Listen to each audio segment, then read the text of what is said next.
Hello, in this video I'm going to show you how to enable Face Unlock on Samsung Galaxy A14.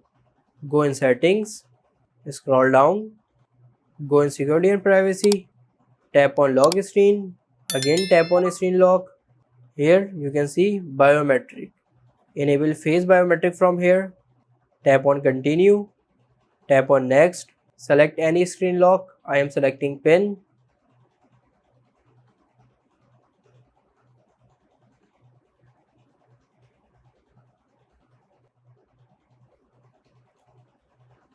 As you can see, it is saying to register my face. Wait a second. After registering a face, here you get some setting like stay on lock screen until swipe. So I want to disable this option. I will simply tap on it. It is disabled.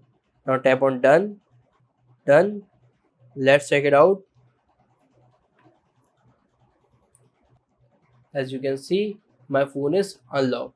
This is how you can enable and set a face unlock on Samsung Galaxy A14. If this video helps you, please like this video and subscribe the channel for more information.